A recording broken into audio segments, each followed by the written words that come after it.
Today I'll be showing you how to make tiny lemon loaves, but you can use this recipe to make a regular sized lemon loaf or even use it to make layers for your layered cake. I love this recipe because it's a moist cake and it's a cake that is firm enough to hold together but also soft enough to be eaten with a spoon. Now let's talk ingredients. For the dry, I have some flour. You really want to choose flour that's on the finer side. I have type 55 here. Then we have baking powder, sodium bicarbonate, poppy seeds, a pinch of salt, and a bit of vanilla. The sugar is over here and not with the dry ingredients because I'm going to use the sugar to massage the lemon zest to unlock all the essential oils that are in the zest.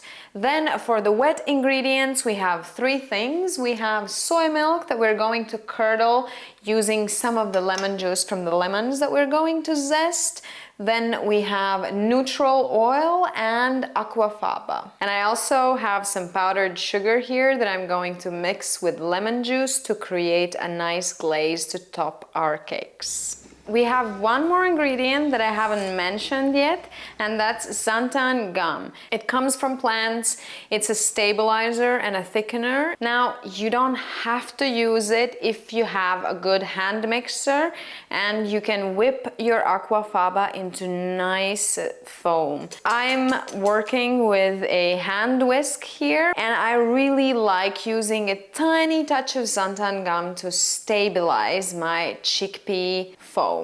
Our first step, mixing the dry ingredients. I'm adding my sodium bicarbonate, baking powder, poppy seeds, salt and vanilla. Use a whisk to mix your dry ingredients. When it's done, set it aside and start working on the lemon sugar. I like zesting my lemon right in the bowl where I'm going to make the batter, because when you zest the lemon, a lot of that essential oil that's in the skin kind of just gets splattered everywhere. And if you use the same bowl to mix your batter, you don't lose any of that delicious lemon oil. Be careful and don't zest in too much of the white part, because that's bitter. You want to only get the yellow part of the zest. I'm gonna use my spatula to push all the zest down.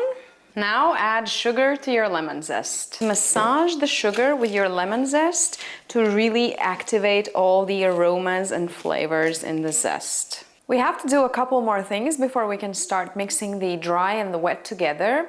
So we have to juice our lemons. We are going to put some lemon juice aside for the glaze and use some to curdle our soy milk. And then the other thing that we have to do is strain our aquafaba.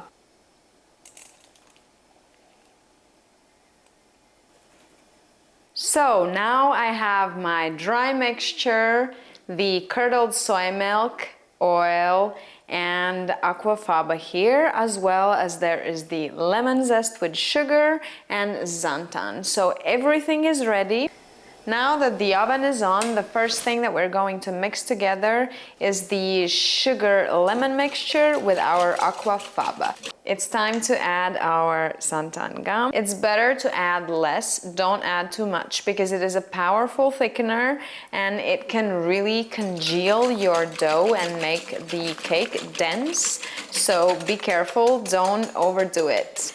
When you see that your mixture has started to thicken a little bit, it's time to start incorporating the oil. We are going to basically be making sweet mayonnaise. I know it sounds a bit crazy, but it really works.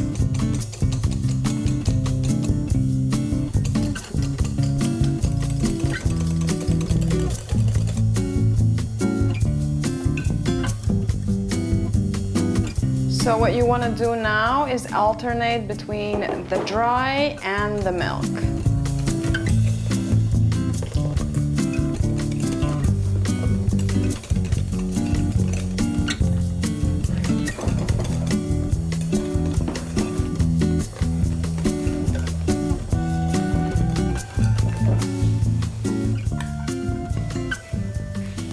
And now it's time to fill the molds. It's approximately 35 grams per mold for me, but for you, of course, depending on your molds, try to divide the dough equally.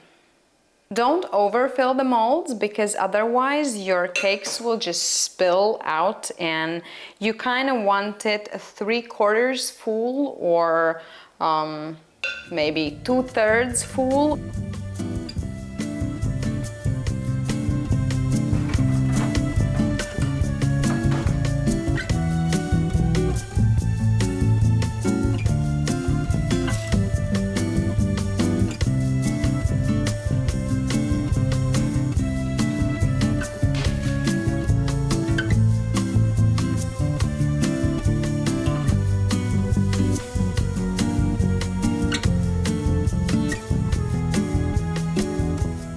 The next day and our cakes have cooled down and they are ready to be glazed and decorated. I just wanted to mention that I stored the cakes completely covered because that allows them to stay nice and moist. The only thing is, don't cover your cakes while they are still hot because that will create condensation that can then drip on your cakes. We're going to create a very simple glaze that consists of powdered sugar and lemon juice. This is quite nostalgic to me because there were not too many fancy ingredients available when I was growing up, and the sugar glaze was featured a lot in local bakeries, and my grandma is a pastry chef, so she would also make things with the sugar glaze, and I really kind of just love it. I know it's probably not very great for your teeth, but it's really tasty. Now, for the decorations, I only have a few simple things. I have a lemon, we're gonna use the zest of it. I will peel it and slice it in fine strips.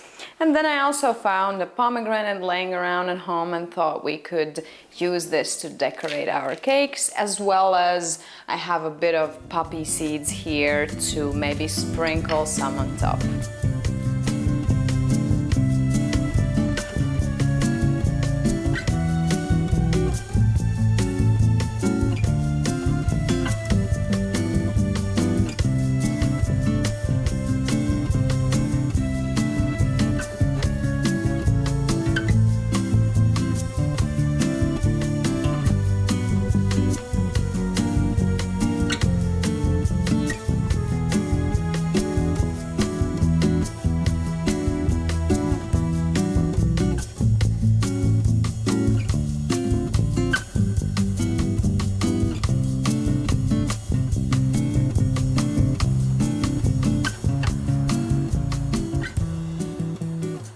You're about to see the reasoning behind the sweet mayo technique, because I can already tell that the cakes are very moist and super fluffy.